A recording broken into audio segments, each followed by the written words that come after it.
Abdelmajid Tebboune devait bel et bien voir Emmanuel Macron, le président français, en Afrique du Sud, à Johannesburg. Emmanuel Macron a été présent.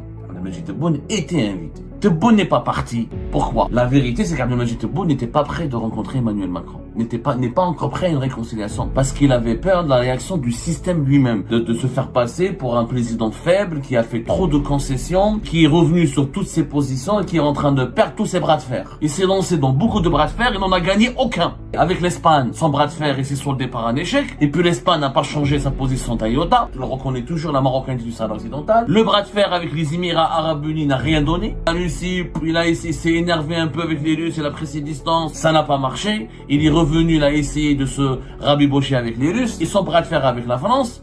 Ils sont en animosité avec ils sont bras de fer avec le Maroc. Il n'a rien gagné, Tebboune. C'est l'homme de tous les échecs. Il n'a rien gagné. Avec le Maroc, les Marocains ont fait avancer leur cause de la marocanité du Sahara occidental, le Conseil de sécurité de l'ONU, avec la résolution américaine qui reconnaît le plan d'autonomie du Sahara occidental sous souveraineté marocaine. Tebboune me rappelle donc les bagarreurs dans les quartiers. Il provoque tout le monde pour se bagarrer, mais quand il y a une bagarre, il est battu par tout le monde. L'ayat, etc., l'agressivité, la menace. Mais à la fin, les résultats, quand le bras de fer il est engagé, on ne gagne rien.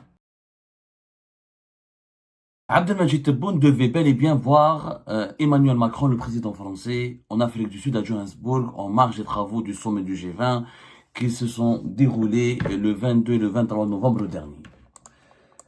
C'était le premier sommet du G20 en Afrique du Sud. Emmanuel Macron a été présent. Il a participé, il était parmi les premiers chefs d'État, etc., qui se sont présentés ou qui sont arrivés à Johannesburg pour rencontrer le président sud-africain, un certain nombre de dirigeants comme le premier ministre australien, comme le président brésilien, comme le président de l'Angola. 22 pays ont été invités, parmi lesquels l'Algérie. Abdelmajid Tebboune était invité. Cette rencontre n'était pas un mythe. N'était pas parce que jusque-là, la rencontre Tebboune-Macron était propagée que par les médias, que par certains médias bien informés qui entretiennent une certaine proximité ou avec l'Élysée, la présidence française, ou avec Al-Mouradia, le palais présidentiel algérien. Hier, un passage très discret de Boualem Sansal, de son interview qui a été accordée à France 2, nous confirme que Macron lui-même a confié à Boualem Sansal qu'il devait voir Abdelmajid Tebboune à Johannesburg et qu'il doit lui parler de la question du retour potentiel de Boualem Sansal en Algérie. Boualem Sansal, fou qu'il est, et très particulier, très spécial qu'il est, maintenant il a envie de revenir en Algérie. Ça c'est un autre point que nous allons aborder dans une autre émission. Je préfère que vous regardiez l'extrait de Boualem Sansal. Boualem Sansal lui-même a révélé hier sur le plateau de France 2 qu'il a rencontré Emmanuel Macron en personne. Rappelez-vous, Boualem Sansal, je crois qu'il a été reçu par Macron de cela 3 jours. Il n'y a pas eu d'image, mais il y a eu au moins un communiqué de l'Élysée. Voilà, il y a de cela 5 jours. Voilà, 5 jours. Quand il a été reçu le 18 novembre dernier. Voilà, exactement. Le 2 novembre, l'écrivain franco-algérien a été reçu le 18 novembre dernier par Emmanuel Macron à l'Élysée. Voilà. Le communiqué de l'Élysée avait affirmé qu'Emmanuel Macron était disponible pour un échange avec le président algérien Abdelmajid Tebboune en marge du G20 en Afrique du Sud le week-end prochain, afin de pouvoir avancer dans les relations crispées avec l'Algérie, notamment en matière migratoire. Je vous montre l'extrait de l'interview de Boualem Sansal. Parce que Boualem Sansal, il parle de façon tellement spontanée et tellement naturelle que ça nous donne des indications sur cette rencontre importante qui était attendue à Johannesburg entre Tebboune et Macron. J'ai dit au président Macron que j'allais rentrer le plus tôt possible pour quelques jours, au moins récupérer mes affaires. Mais mon ordinateur, mon téléphone sont entre les mains de la justice. Je suis complètement dépouillé là. Voilà, j'ai besoin de ça. J'ai posé la question je l'ai dit au président que j'allais remettre. Il m'a dit non, j'ai dit demander à... Vous avez dit non. Je lui ai dit, posez la question à M. Tebboune s'il me permet de rentrer, de ressortir. Et il m'a dit, tiens, puisque je le vois en Afrique du Sud, je vais lui demander. On a entendu tout à l'heure. Donc, Boualem Sansal, effectivement, il a été reçu le 18 novembre 2025, au début de l'après-midi, par Emmanuel Macron, à l'Élysée. Le communiqué avait dit à l'époque, un communiqué laconique de la présidence française, qui disait que le président français Emmanuel Macron se réjouit profondément de la libération de M. Sansal, quand l'écrivain dont la dignité, la force morale et le courage ont été exemplaires. Ensuite, Emmanuel Macron a adressé une nouvelle fois ses plus sincères remerciements à toutes celles et tous ceux qui ont contribué à rendre ce jour possible. Il salue en particulier l'engagement du président allemand, dont la mission de bons offices a été déterminante. Il salue la décision prise par le président algérien Abdelmadjid Tebboune de lui accorder la grâce. Sa grâce à Boualem Sansal. Nous pensons aussi à notre compatriote Christophe Glaise, dont nous souhaitons ardemment la libération, nous y travaillons. Nous souhaitons ardemment la libération, nous y travaillons. Ça, c'était le communiqué de la présidence française, qui, bien sûr, c'est un communiqué protocolaire, très laconique, qui n'a pas révélé ou résumé toutes les discussions ou tous les sujets qui ont été abordés en aparté entre Boualem Sansal, son épouse Naziha et Emmanuel Macron. Boualem Sansal nous confirme que Macron lui a dit le week-end prochain, c'était le 18, donc c'était le week-end du 22, du 23, au cours duquel Emmanuel Macron devait voir Tebboune. Quand un président dit cela à un interlocuteur qui n'est pas un politique, ni un diplomate, etc., cela signifie que le président français avait inscrit dans son agenda une rencontre avec Abdelmadjid Tebboune. Je préfère que vous revoyiez un peu les révélations de Boualem Sansal parce qu'elles sont importantes à comprendre pour comprendre ce qui s'est passé par la suite. J'ai dit au président Macron que j'allais rentrer le plus tôt possible pour quelques jours au moins récupérer mes affaires. Mais mon ordinateur, mon téléphone sont entre les mains de la justice. Je suis complètement dépouillé là. Voilà, j'ai besoin de ça. J'ai posé la question je l'ai dit au président que j'allais rentrer. Il m'a dit non, je lui ai demandé à M. Tebboune. Je lui ai dit, posez la question à M. Tebboune s'il me permet de rentrer, de ressortir. Il m'a dit, tiens, puisque je le vois en Afrique du Sud, je vais lui demander. On a entendu tout à l'heure. Posez la question. Boualem Sansal dit à Macron, posez la question à M. Tebboune s'il me permet de rentrer. Et on verra. Et on va voir. Voilà. Et Emmanuel Macron confirme à Boualem Sansal, très bonne idée, je lui poserai la question parce que je vais le voir ce week-end à Johannesburg en Afrique du Sud. Donc il y avait bel et bien une rencontre. Une rencontre qui était programmée. Macron n'a pas dit ça à Boualem Sansal pour le calmer ou pour le rassurer, ça m'étonnerait, hein. Ou pour lui dire, écoute, t'inquiète pas, je vais en parler avec Tebboune. Il n'a pas dit, je vais l'appeler au téléphone. Il n'a pas dit que je vais lui envoyer un message. Je vais entrer en contact avec lui. Je vais le voir ce week-end. Donc, la rencontre était prévue. Qui l'a annulée? C'est pas la présidence française, puisque Emmanuel Macron était sur place. Il était à Johannesburg. Il était en Afrique du Sud. Il a participé aux travaux du G20. Celui qui l'a annulé, c'est Abdelmadjid Tebboune. C'est Abdelmadjid Tebboune qui n'est pas parti, qui a dépêché le Premier ministre Sefer Errib. Est-ce que le Premier ministre Sefer Errib a rencontré Emmanuel Macron? Ça m'étonnerait.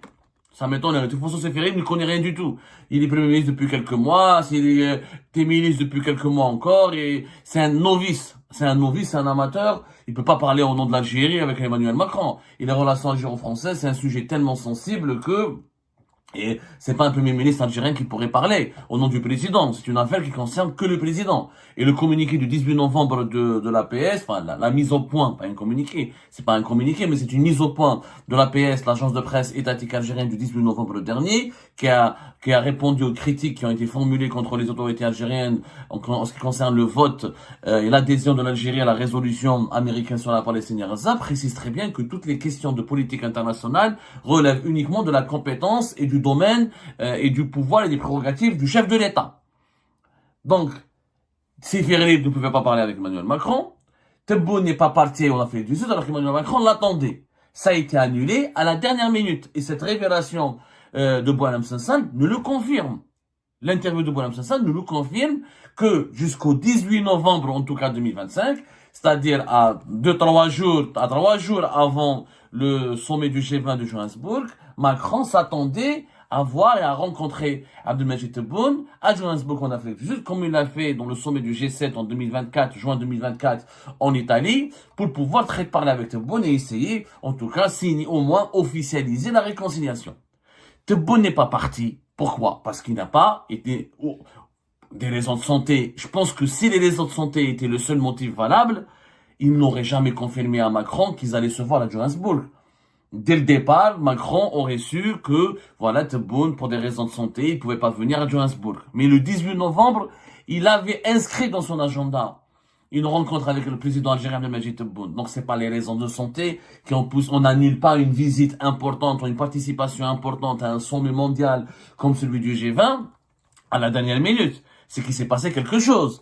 La réalité, c'est que, au-delà du problème de santé de Tebboune, etc., qui aurait nécessité une organisation logistique et une escale dans un autre pays africain avant d'aller en Afrique du Sud, ça c'était, je pense, c'était faisable, ils auraient pu régler ça. Abdelmajid Tebboune aurait pu faire escale dans un pays africain, je ne sais pas lequel, parce que les relations en ce moment avec l'Afrique sont très compliquées, pas au Mali, au Niger, etc., mais il aurait peut-être fait avec au Mozambique, au Nigeria, en tout cas, il aurait pu faire escale quelque part, même si la durée du vol pouvait le mettre en péril. En tout cas, il y a un protocole médical, selon nos sources, on a parlé avec quelques médecins qui nous ont assuré après notre émission, en parlant de son état de santé, d'autres sources nous ont assuré qu'il y a un protocole médical, que l'avion présidentiel, il est fait différemment, et que même avec un Covid long, Abdelmajid Tebboune aurait pu faire son voyage en Afrique du Sud, en dépit des séquelles avec lesquelles il est contraint de composer et de vivre les séquelles d'une contamination en forme très grave du coronavirus Covid-19. Il y avait donc d'autres raisons. C'est pas le problème il n'y a pas que le volet de sa santé. Son état de santé n'était qu'un prétexte. La vérité, c'est qu'Abdelmajid Tebboune n'était pas prêt de rencontrer Emmanuel Macron. N'est pas encore prêt à une réconciliation. Pourquoi? Parce qu'il avait peur de la réaction de l'opinion publique. Parce qu'il avait peur de la réaction du système lui-même. Parce qu'il avait peur de se faire passer pour un président faible qui a fait trop de concessions, qui a fait trop de compromis et qui est revenu sur toutes ses positions et qui est en train de perdre tous ses bras de fer. Abdelmajid Tebboune, aujourd'hui, est prisonnier d'une posture politique. Il s'est lancé dans beaucoup de bras de fer et n'en a gagné aucun. Abdelmajid, il faut dire la vérité. Avec l'Espagne, son bras de fer est soldé par un échec. Il était obligé de se réconcilier, de normaliser les relations avec l'Espagne parce qu'il y a eu trop de dégâts économiques et que l'Union européenne s'était mobilisée contre l'Algérie. Il y avait des procédures d'arbitrage contre l'Algérie et des pressions de l'Union européenne parce que les sanctions économiques et le chantage qui a été fait à l'Espagne sur le plan économique était illégal du point de vue des accords bilatéraux qu'il y a l'Algérie et l'Union européenne. Et puis l'Espagne n'a pas changé sa position d'IOTA. Et puis Tebboune ne pouvait pas avoir une crise avec la France, avec l'Espagne, qui sont les 3 ou 4 premiers fournisseurs et clients de l'Algérie, fournisseurs économiques de l'Algérie. Donc, il est revenu vers l'Espagne alors que l'Espagne ne lui a rien donné, aucune contrepartie, elle reconnaît toujours la marocanité du Sahara occidental. Le bras de fer avec les Émirats arabes unis n'a rien donné. Les Émiratis ne réagissent même pas aux attaques, aux critiques, aux insultes, aux calomnies, aux provocations de Tebboune. Le bras de fer de Tebboune avec le Mali, les pays du Sahel, n'a rien donné. Le Mali a déposé plainte, a déposé une requête au niveau de la Cour internationale de justice. Il a défié le régime Tebboune, c'est Tebboune qui a refusé d'y aller. Les pays du Sahel sont restés solidaires avec le Mali. Avec la Russie et la Chine, la Russie, il s'est énervé un peu avec les Russes, il a pris ses distances pour manifester sa déception, sa colère, parce que les Russes n'ont pas su imposer aux BRICS l'intégration de l'Algérie. Ils ont préféré les Émirats, l'Égypte et l'Éthiopie. Ça a duré une année, ensuite il était obligé, il a même essayé de provoquer la Russie avec le coup qui a été fait à Lavrov avec la chaîne de télévision étatique algérienne Al24 News qui relève directement dans la gestion et la ligne éditoriale est dessinée directement, élaborée par la cellule de communication du palais présidentiel de Mouradia. Ça n'a pas marché, il est revenu, il a essayé de se rabibocher avec les Russes. En réalité, ils sont bras de fer avec la France, mais ils sont en animosité avec ils sont bras de fer avec le Maroc, il n'a rien gagné Tebboune. C'est l'homme de tous les échecs. Il n'a rien gagné. Il n'a pas gagné un bras de fer.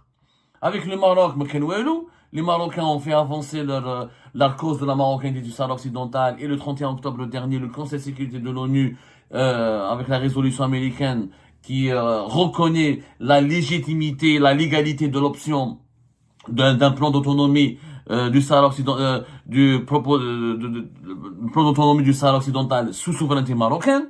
Donc, Tebboune n'a gagné aucun bras de fer. Le bilan de Tebboune, de sa politique, il y a eu beaucoup de, je crois que les bagarres, Tebboune me rappelle donc les bagarreurs dans les quartiers. Ils veulent se bagarrer, ils provoquent tout le monde pour se bagarrer, mais quand il y a une bagarre, il est battu par tout le monde. Il essaye de faire le Hulk ou le Terminator, mais à la fin, il est battu par tout le monde. ما كان والو ريح في الشبك كما نقولوا حنايا. Comme il y a un proverbe, ce sont les tonneaux vides qui font toujours le plus de bruit. Abdelmajid Tebboune, c'est la diplomatie des tonneaux vides. العياط, etc. L'agressivité, la menace, le chantage, les déclarations belliqueuses. Mais à la fin, les résultats, quand le bras de fer il est engagé, on ne gagne rien. Parce qu'avec la France, qu'est-ce qu'il a gagné? Le bras de fer avec la France, on a gagné quoi? Ça est sorti, il a été libéré. Et maintenant, il veut revenir. On en parlera plus tard. Parce que maintenant, Tebboune, il est dans la merde. Il est dans des sales draps. Et c'est demain, il dit qu'il veut revenir dès la semaine prochaine. Il va l'arrêter encore une fois. Il va compromettre son engagement, la promesse qu'il avait donnée à l'Allemagne. On en parlera tout à l'heure du retour de Boualem Sansal. Mais avec la France, on a gagné. Qu'est-ce qu'il a gagné, Tebboune? Bruno Retailleau, il est parti. Il est pas parti à cause de Tebboune. Bruno Retailleau était parti parce qu'il s'est pas entendu avec Sébastien Lecornu, qui était le nouveau Premier ministre, et que entre Macron et Bruno Retailleau, il y avait un divorce. C'est tout. Est-ce que l'extrême droite en France, elle a été affaiblie? Pas du tout. Est-ce que les lobbies anti-algériens en France ont été affaiblis? Pas du tout. Au contraire, ils ont été renforcés, alimentés et nourris par la stratégie bête et méchante et contre-productive de Tebboune. Tebboune, il a fait des cadeaux précieux à tous les lobbies anti-algériens en France, il les a fédérés, il leur a donné l'opportunité inédite et historique de se renforcer et d'utiliser l'Algérie comme une question de politique interne pour alimenter encore davantage l'algérophobie et l'élever au rang pratiquement de problèmes politiques et de problématiques politiques internes en France. Les Algériens, beaucoup d'Algériens, leurs cartes de séjour sont bloquées, les visas ont été bloqués, les relations commerciales ont été bloquées, mais il y a eu des pertes, oui, pour les entreprises françaises. C'est des pertes mineures. La France, elle a perdu 20-30% des parts de marché en Algérie. Elle pourrait les compenser ailleurs. L'Algérie, c'est le deuxième marché africain après le Maroc, oui. Mais 30%, c'est quoi 30% de pertes pour le marché algérien? La France, c'est une puissance économique. Mais qu'est-ce qu'on a gagné, Tebboune? Tebboune avait peur d'aller en Afrique du Sud, de s'afficher avec Emmanuel Macron, de le prendre dans ses bras, de le saluer chaleureusement. Et là, pour l'opinion publique, pas uniquement pour l'opinion publique, pour la base du régime, pour les serviteurs du régime, ils vont se poser des questions. Il nous a entraînés dans des guerres, dans des conflits, dans des bras de fer. À la fin, il finit par faire des concessions sans rien obtenir. Qu'est-ce que Tebboune il a obtenu en votant pour la résolution américaine sur la Palestine, qui désarme la résistance palestinienne et qui désarme le Hamas et qui ne reconnaît aucun droit aux Palestiniens de prendre les armes contre l'occupation israélienne. Toi, depuis ton arrivée au pouvoir, Abdelmajid Tebboune, la résistance palestinienne, la Palestine, question sacrée, on est anti-sioniste, on est anti-israélien, on est le leader du front du refus. Et 2-3 ans plus tard, tu votes une résolution qui dit oui à Israël, qui dit oui à tout. Qui dit oui à tout ce que demande Israël et qui le contraire pas, qui nuit totalement aux intérêts de la Palestine et aux droits palestiniens, aux droits des Palestiniens. Donc c'est une concession. Donc nous avons Abdelmajid Tebboune qui a, en quelques semaines, il a fait des concessions sur tous les plans. S'il était parti en Afrique du Sud, libérer Boualem Sansal, après la libération de Boualem Sansal, après le vote de la résolution américaine sur Gaza, après les déclarations mielleuse et favorable à la stratégie, au plan américain dans la région. Après le rapprochement avec Washington, après le rapprochement avec l'Occident, après avoir fait plaisir et répondu favorablement 48 heures. 48 heures, il a dit au président allemand. C'est que Tebboune, s'il était intelligent. Bien sûr qu'il fallait libérer Boualem Sansal. Mais au moins, tu attends une semaine. Et au moins, tu démontres à l'opinion publique algérienne que, voilà, le président allemand, l'Allemagne, c'est un pays que les Algériens aiment beaucoup, etc. On le respecte.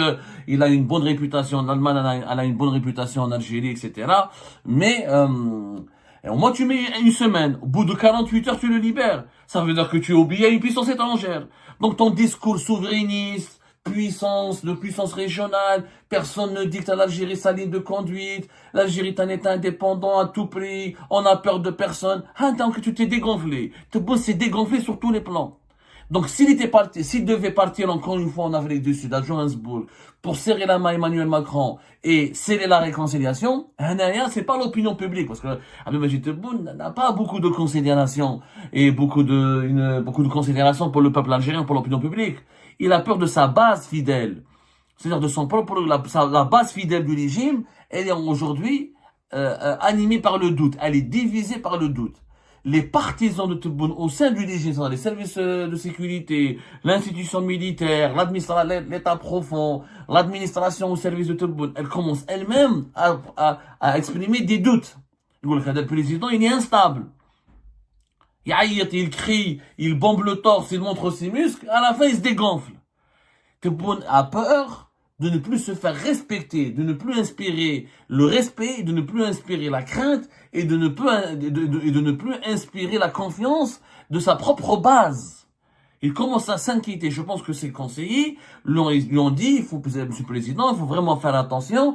La base, notre propre base, qui est déjà ultra minoritaire au sein de la population algérienne, commence à douter, commence à se poser des questions sur la pertinence, la fiabilité, voire même la légitimité de l'action de Tebboune, qui a en 5 ans que des contradictions, que des incohérences et que des crises qui se soldent par des pertes totales pour l'Algérie. L'Algérie n'a rien gagné.